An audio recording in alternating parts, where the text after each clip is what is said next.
السلام عليكم، ازيكم عاملين ايه؟ اللي عليه الدور النهارده السؤال التاسع، فيلا بينا نشوف. اوكي. patients with a condition. ماشي. الكولومز اللي عندي patient ID والpatient name والconditions. جميل. طيب.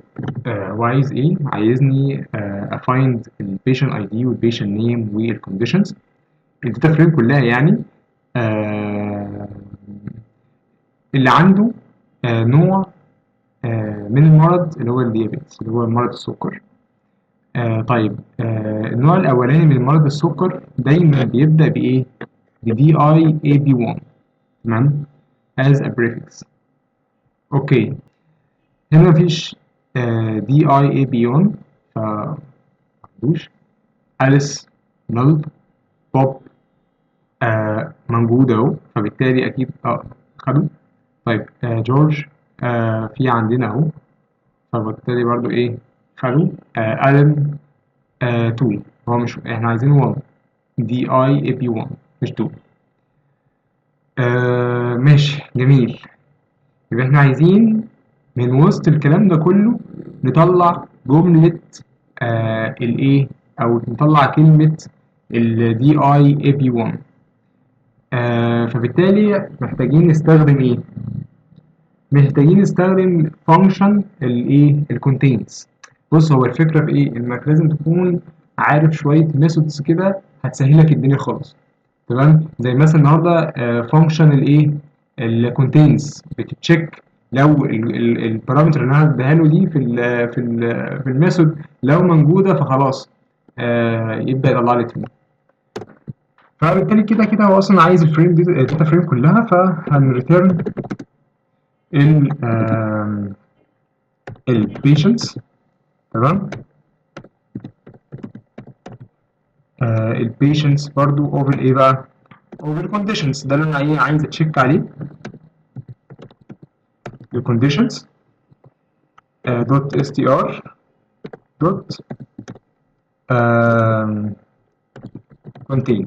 contains ايه بقى؟ contains ال DIB1. جميل جميل.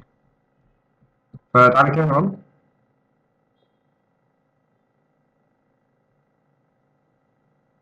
اوكي accepted. تعالى نسبمت.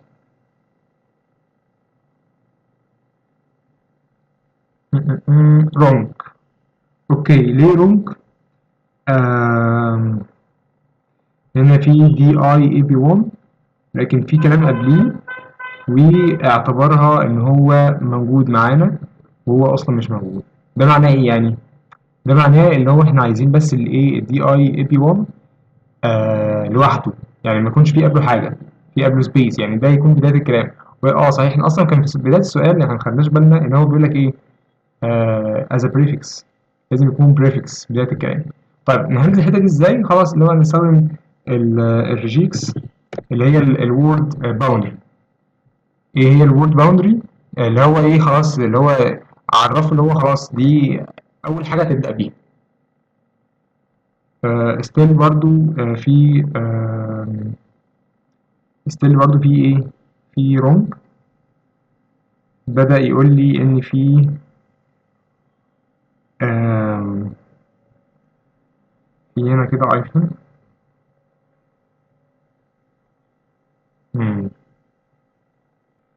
اوكي طيب بصوا، هو بس ايه فكرة ان الريكس اللي هو الورد باوندر دي هي بس بتفصل لو في اي كلام في البداية كونكات معاها. تمام. ولو في اي سيمبل فهو مش هيقدر يفصلها، فبالتالي احنا وقعنا في الايه في التست كيس دي، اني بدأ يحط لنا هنا بلس ووقعنا فيه. طيب حاجة زي كده احنا خلاص ممكن اصلا ايه يعني انا جربت كده التست كيس دي وبصيت اللي هو خلاص احنا اصلا ممكن نستغنى عن الريكس دي. تمام. وممكن بقى ايه، يعني لو حد حضر شاف الفيديو اللي فات هي ايه هيفتكر لو احنا ايه قلنا ايه. لو احنا عايزين خلاص نبدأ بأي حاجة فبنستخدم السيمبل ده أي حاجة. تمام. أو سبيس. تمام. ده معنى ايه؟ معناه ان هو يعني تجنب لاي مشاكل كده، خلاص ممكن تبدا لي باي سترينج بعديها، اي سترينج ثم في سبيس، لازم يكون في سبيس قبل الكلمه بتاعتنا اللي هي الايه، الدي اي اي بي 1.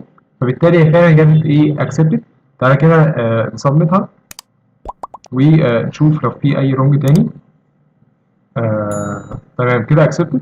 هو بس في الفكره في ايه، الفكره بدل ما نستخدم الريجز بتاعه الوورد باوندري، فهو يعني مش دايما هيحط في البداية كلام بس، ممكن يحط سيمبل عادي أو أي حاجة. فالأسلم إن إحنا نحط الستارتنج any string then الإيه السبيس دي. تمام. شكرا، وأشوفكم في السؤال الجاي. مع السلامة.